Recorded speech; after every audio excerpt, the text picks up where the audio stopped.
report. Hanging at the fish report. Hanging at the fish report. Hanging at the fish report. For your latest news in high school sports, tune in to the fish report. Don't need no bed, don't need no pull when you tune in to the fish report. Hanging at the fish report. Hanging at the fish report. You got Craig and TK and Head that D tuned in at the fish report. Coming to you live from Studio F in Russia, Ohio. It's the Fish Report Live Show with your hosts, Craig Fissinger and Ken Francis.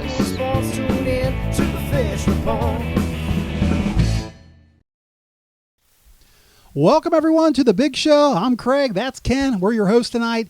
Back in our sound room, our TK and Heavy D going to be joining those two guys here in just a little bit. And Ken, we're inching closer to the holidays, getting ready for Christmas, looking forward to all that stuff. But right now we're in basketball season, having a lot of fun watching both boys and girls basketball, and you couldn't ask for any more. As far as competition goes this season, it's looking good so far, isn't it? Absolutely, Craig. You know, there's been so many close games in the area this year.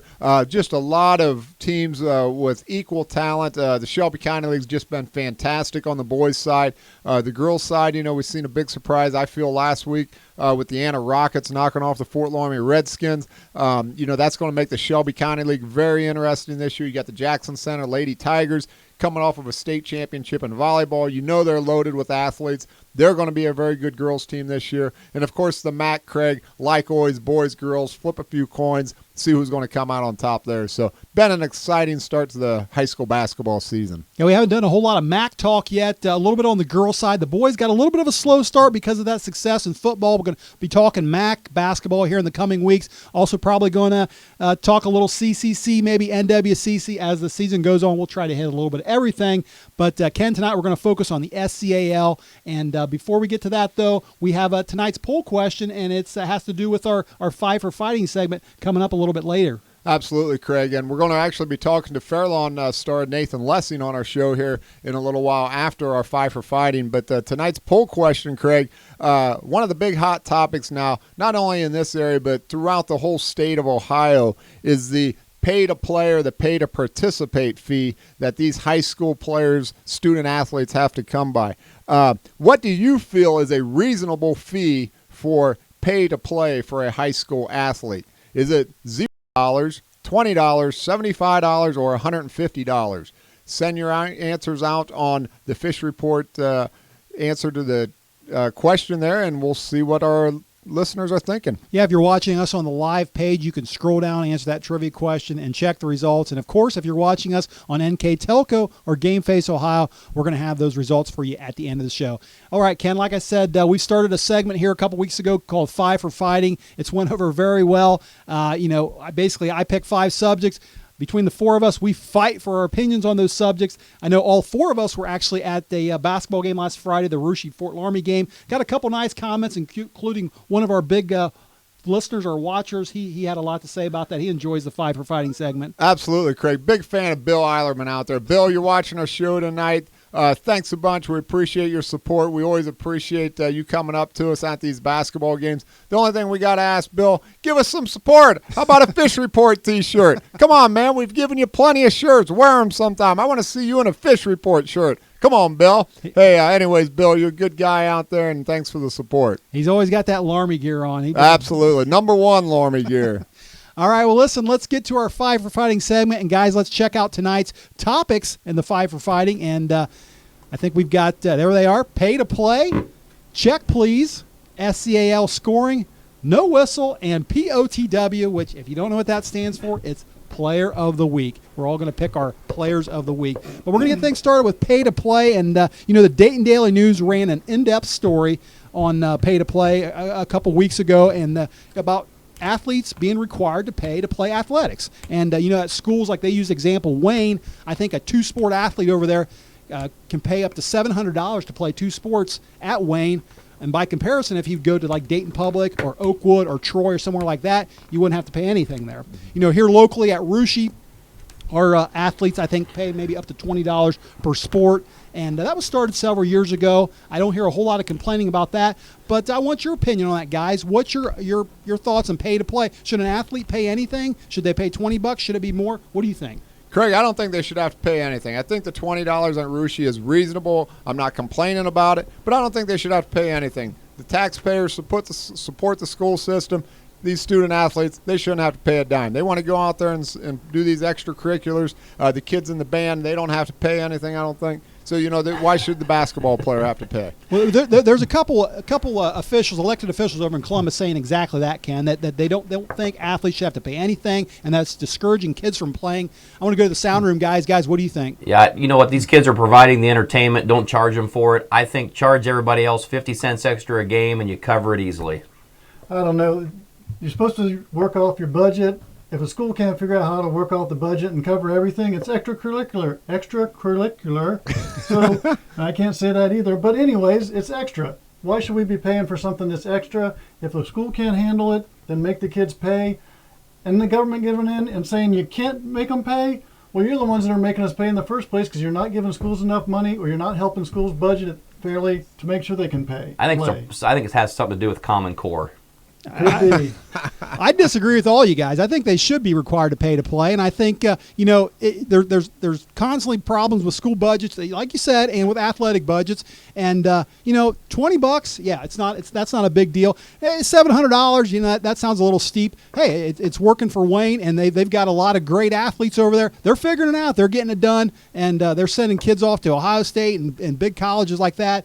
They're getting it done. I don't have any problem with it. If you don't like it, go somewhere else. Go to Oakwood, go to Dayton Public, go to Troy. But I don't have a problem. I don't agree with you, but let's go to check, please. Yeah, check, please. Speaking of that, I know all four of us in here, speaking of athletic funding, have paid our fair share into athletic funding, and whether it's pay to play, whether it's membership dues, whether it's 50-50 contest, whether it's ultimate 50-50 contest, and I think every school in the area now has come up with some form of I guess what you call a ball drop now.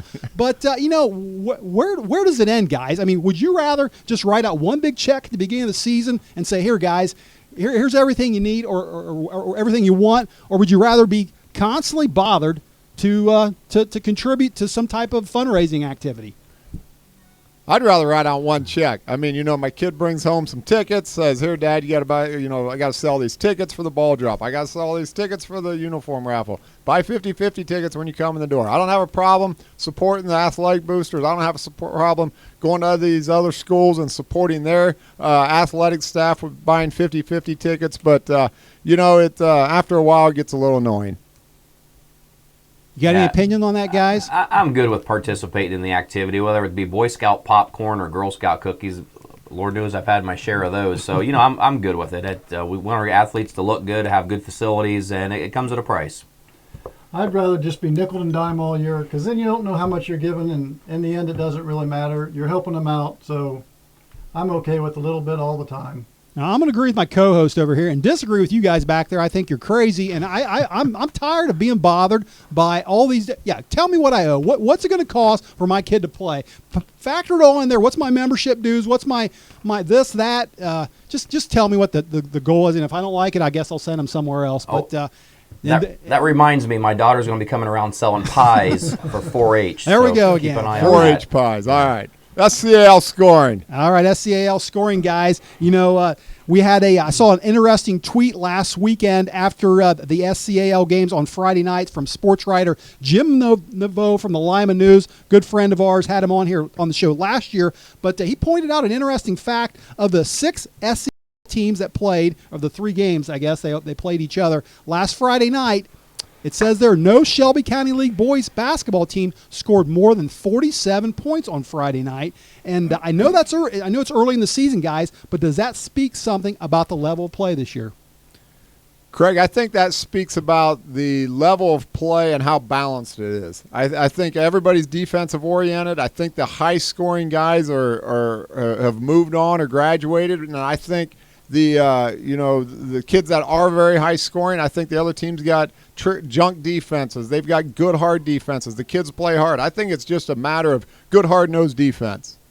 So you're saying good defense. Guys, what do you think? I think it's bad offense. I don't think there's been too many pure shooters. You'll maybe get one, maybe two pure shooters on a team in a year.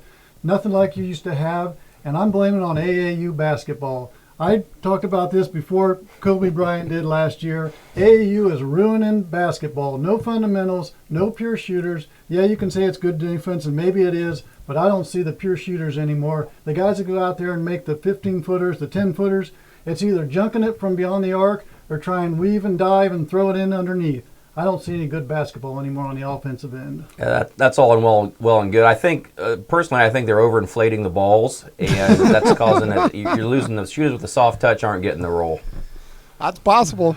Well, Ken, you talked about good defense, and I don't disagree with you there. You know, if you go to those 3 games on Friday night, nobody scored more than 49 points or 47 points, whatever it was. But if you go to Saturday night, there was 5 SCAL teams in action. All 5 of them won. They were all non-league games. And the lowest score in that game was actually Russia with 55 points. You had Russia with 55, Bakkens 59, Anna 61, Laramie 62, and Fairlawn 69. So they all scored above that 47-point mark on Saturday night. You know, the SCAL is 12-5 right now out of conference. Who'd they play Saturday night? Well, they're 12-5 out of conference. But I will say, you know, if you go to last year, the same week, when those same teams played each other, the scoring was a lot higher. I mean, last year, the same teams, when they played the same teams, the scoring was a little bit higher. But you know, you're talking about defense being a little bit better, and I agree with that. But you know, I think that the SCL is down a little bit as far as scoring. I don't totally disagree with you. They've lost a lot of talent over the last year or so. All right. Well, let's move ahead, guys, and to no whistle. And you know, when it comes to officiating basketball games, typically half the gym's going to agree with the referee, and the other half's not going to agree with the referee. And there was an interesting situation that came up last Saturday in the Anna Fort Laramie game, as you mentioned at the top of the show. Anna won that game, earned that victory, a hard-fought 1-point win. But I was told there was a questionable call. I wasn't at the game. I did see some highlights. Told there was a questionable call at the end of the game where Fort Laramie's Jessica Berger went up for a shot. Some people said it was a clean block. Other people say that she was fouled. But regardless, I wanted to ask you guys, what is your biggest pet peeve when it comes to officiating? Is it when a referee perhaps swallows a whistle at the end of the game, like maybe they did last Saturday, or is it something else?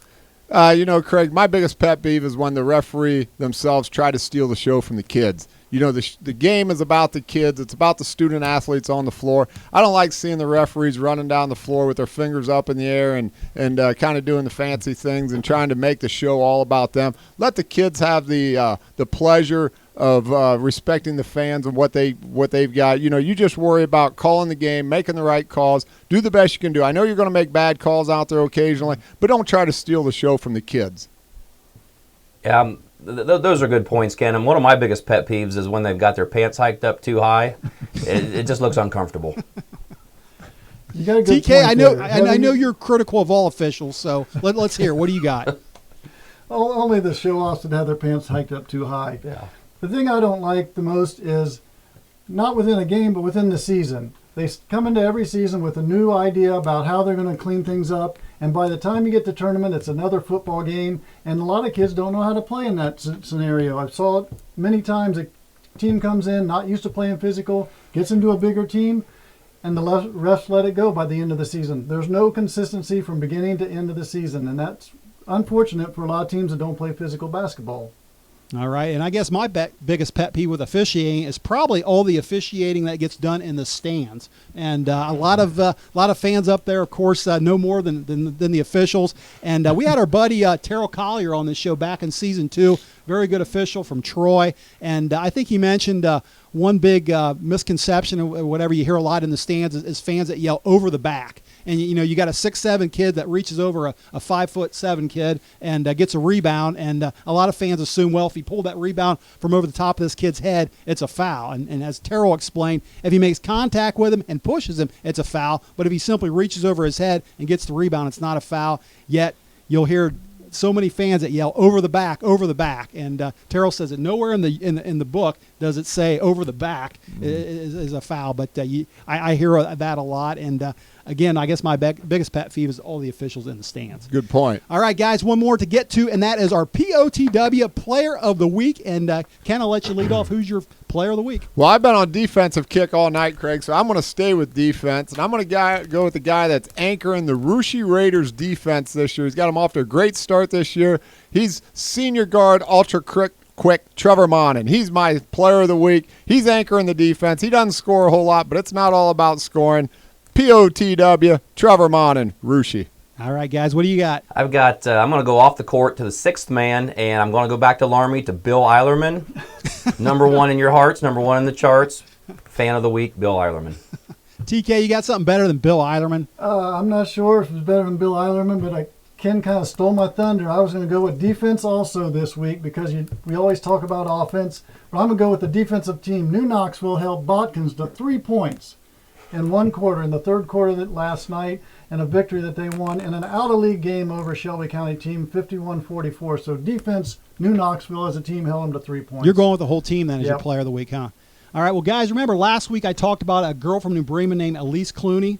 I do. All right, well, she was my Player of the Week last week, and so we know Elise Clooney now. We also know Paige Jones. Everybody knows Paige Jones over at New Bremen. I got a new one for you.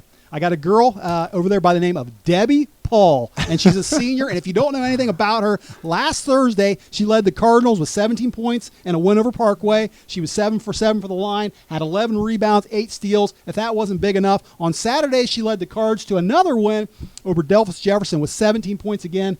More important, guys, she has New Bremen off to a 5-2 record overall, 2-0 in the MAC, and that's why she is my Player of the Week. I want to give one quick shout out, Craig, because I know we got a lot of Sydney listeners out there, to Andre Gordon. This kid can flat out hoop it up.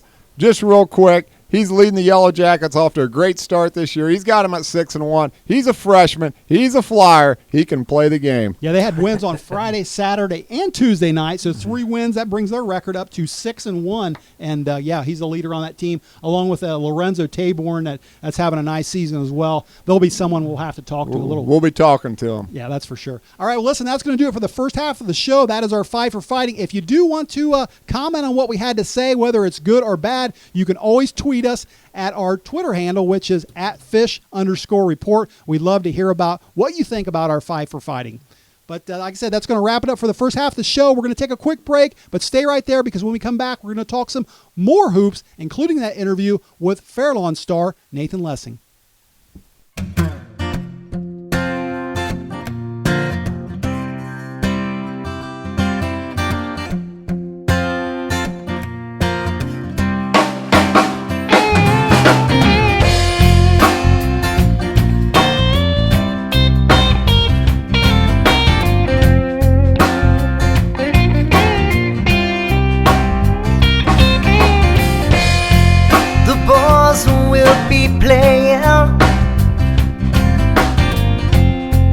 Stage at the leaving van.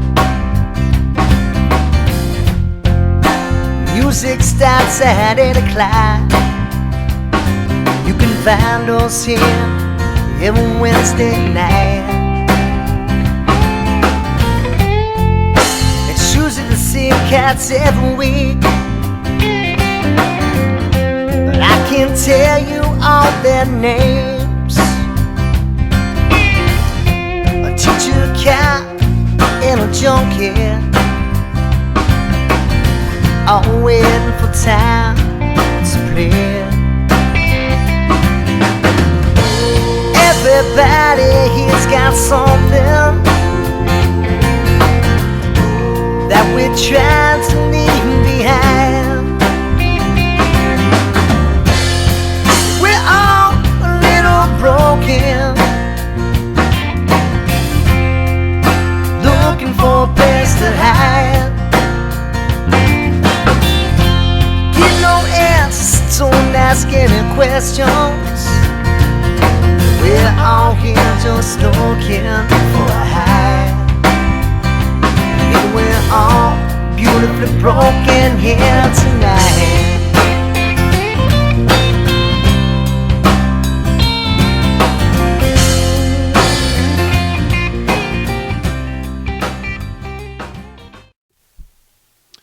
right, welcome back to the show, everyone. Before the break, we were talking some basketball, of course. That's all we're talking about this time of the season. And I said tonight we're going to focus on the SCAL, and in the weeks to come, we'll be talking some more about other conferences in the area. But, Ken, we're talking SCAL boys basketball tonight. Let's take a quick look at the standings if the guys can bring those up back there. Let's see where we're at this week. Well, Craig, like we said last week, they're starting to take a little more shape, and each week the more things change, the more they stay the same. Russia and Jackson Center sitting up there, both at 3-0. Craig, both got a 2-game lead over Fairlawn, Botkins, and Anna.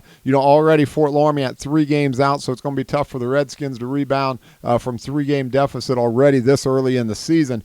But, like it's been the last several years, Russia Jackson Center battling it out at the top, Craig. Doesn't surprise me none. I thought these two teams would be right up there amongst the best in the whole league. And, it's they're setting up for a big showdown here next week. Yeah, Jackson Center's actually going to get – I think they'll get a game on Friday night. They got the Fairlawn Jets. I believe they're hosting Jackson Center. So they're going to have their hands full with them. And we were talking about our players of the week before the break. One guy we certainly could have mentioned is our next guest, and that is Fairlawn Jr. Nathan Lessing, who's having a heck of a start to the season. We're happy to have him live on the phone right now. Nathan, welcome to Fish Report Live, and thanks for joining us. Thanks for having me. All right, well, listen, we were just going over the league standings. You got your Jets sitting in the middle of the pack right there right now. You got a 4-3 record overall. But, Nathan, that 4-3 record, a couple of those losses you got, one of them was a 1-point loss to Triad, and another one was to Fort Laramie, which you actually had those guys tied at halftime. So what are your thoughts on the first 7 games of the season so far? Well, I think right now, we're playing a lot better as a team because we're more competitive in the practices, and it's translating to a game. As at the earlier of the season, I think players were trying to find out their roles on the team, and they didn't know what we were doing. And so I think that's what led to us for a slow start. But now the team is learning their roles, so I think that's why it's leading to success right now.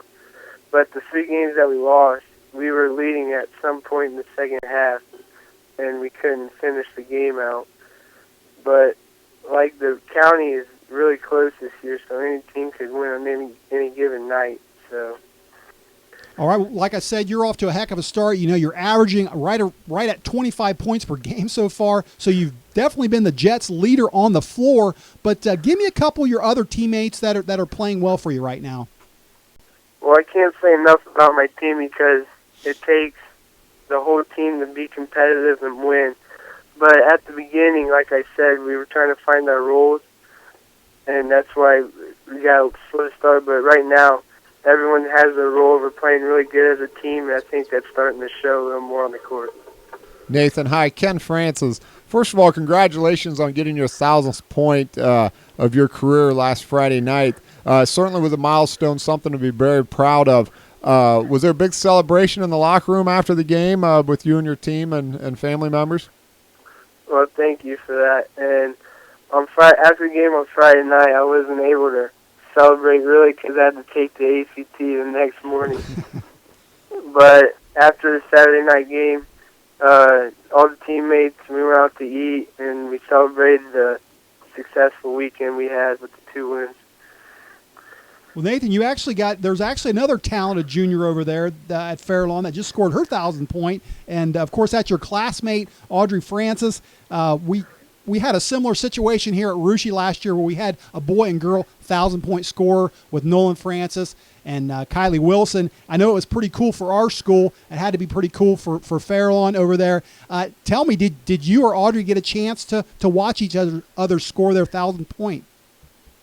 Yeah, actually, me and a couple of the teammates, we went up to the Russia game and where she got it because we knew she was close to it, and I think that's an accomplishment for someone to score 1,000 points, so I think we were there to support her for that. And I got mine at home against Houston on Friday, and her and some of the teammates from the girls team were there to support us as well. Well, Nathan, you've had some big games this year. You've already scored 41 points in a game. You've had 33 points a couple different times. Like Craig said before, you're averaging around 25 points a game. all from the guard position, but more interestingly than all of that is the fact that you've actually only made 1 3-pointer all year. Is it the fact that you're not shooting the three, you're not hitting the three, or are you working down in the post and taking the defender to the bucket? That's a good question. I like shooting the three, but I wish I had more opportunities. But the other team's defense is playing me tight, so I have to adjust by driving in and pulling up for mid-range jump shots. But the other team's playing some junk defenses at us. Nathan, let's talk a little bit about your game coming up Friday night. You've got a tough game against the Jackson Center Tigers. They're sitting tied at the top of the league standings with Russia right now, both at 3-0. Your Jets can ill afford another league loss. Big game for the Jets against the Tigers. You know Coach Elkert over there at Jackson Center, he's going to have the defensive schemes that it's going to take to try to shut down Nathan Lessing. What do you know about the Tigers, and what do you need to do well to win that game? Well, we know Coach Elker always has a team prepared for the game they're getting ready to play, and he's a really good coach. But we know that they're going to be coming at us with good defense. We know that they're fundamentally sound on offense. They don't turn the ball over. So we're going to have to play equally as good defense on them to have a chance. But I think it's going to be a really good game, and we need some other players to contribute for us to have a good game. All right, listen, Nathan, one more question and we'll let you go. But a little earlier in our show, we were talking about whether or not there's a lack of offense in the Shelby County League so far this season. And it was pointed out that last Friday, of the 6 SCAL teams that played, none of them scored more than 47 points. So what's your take on that? Is it poor offense? Is it good defense? What's your thoughts? I feel like this is definitely very good defense because most of the coaches, they are focused on the defensive side more than the offensive side because that's what the Shelby County League is known for around the state. And I think the offense is there at some points, but I think the league overall plays really good defense. Well, Nathan, we appreciate you taking time out of your schedule to be on our show tonight. Again, congratulations on that 1,000th point that you scored, and I'm sure you've got many more of those in your back pocket. Good luck to you and the Jets this weekend and to the rest of the season. So thanks again, and have a good night. Thanks for having me. I appreciate it. Thanks, Nathan. All right, that was Fairlawn star Nathan Lessing. And Ken, Jets are playing pretty well this year. Like you said, they can ill afford a loss on Friday night to Jackson Center, but they're going to be a team to keep your eye on this season because they get a little bit of a boost midseason, don't they? Yeah, they do, Craig. Like a lot of teams now, and what the OHSA has done is saying, if you want to transfer, that's fine. You got to sit down half the season. The bonus to that is you get to play the second half of the season plus the postseason. So the Jets, like you said, they've got a young student athlete coming over, a transfer who is going to give them a fine spark into their offense. He's quick. I've seen him shoot around, and look for him to. He's going to really change that team around the second half of the season. Yeah, even if the Jets aren't in that race at midseason, they're going to be a team to, like I said, keep your eye on. That's for sure. Absolutely. All right, Ken, well, I think we got about 90 seconds here, so let's take a quick look, if we can, at the girl standings. If the guys, let's start out with the Shelby County League girls, and let's see where they're at right now, Ken. Well, Craig, like I mentioned earlier in the show, Anna Rockets, Fort Laramie Redskins, and the Jackson Center Tigers sitting up there at the top. Actually, Houston also at 3-1. But Anna, Jackson Center, both undefeated right now. Fort Laramie, Houston, a game back.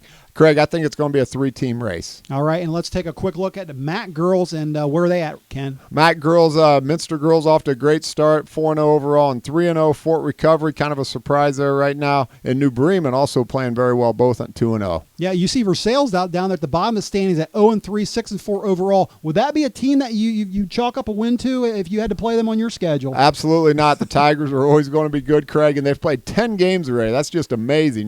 Here we are. We're only 3 weeks into the season, and their season's about halfway over. I'm guessing they're getting adjusted to maybe a new starting lineup there. Just a couple girls from last year that had any playing time. So end of the season, I wouldn't take them lightly. Don't take them light. All right, well, that's about going to wrap it up for us. Do have to get to tonight's poll question, find out what kind of response we got. Ken, if you'll go over the poll question again, we'll have TK and Heavy D check on our results. Absolutely, Craig. The poll question was to our listeners out there, what is a reasonable pay-to-play fee for high school student athletes on an annual basis per sport? Is it $0, $20, $75, or $150? Sound room guys, what's the telemetrics saying for us?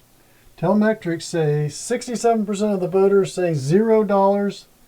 The remainder of the voters are saying $20 is good. All right, so all of our listeners out there feel that it should be a very minimal cost. And like we said, $0 to $20. I wouldn't have a problem with that. You get much higher than that, and people might. It sounds like the viewers are kind of agreeing with all three of you guys and not agreeing with what I said about imagine that. Imagine that. All right, well, whatever. All right. Well, listen, guys, that's going to wrap it up for us tonight.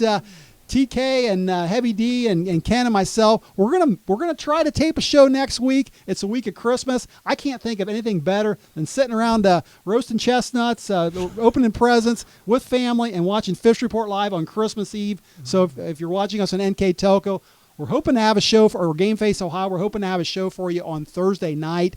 But when we're going to tape that exactly, we're not quite sure yet. We'll figure something out. We'll figure something out. But until then, everyone, have a great rest of the week and good night.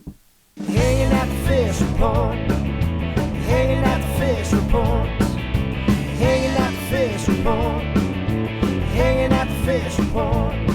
For your latest news in high school sports, tune in to the fish report. Don't need no bed, don't need no pull. When you tune in to the fish report, hanging at the fish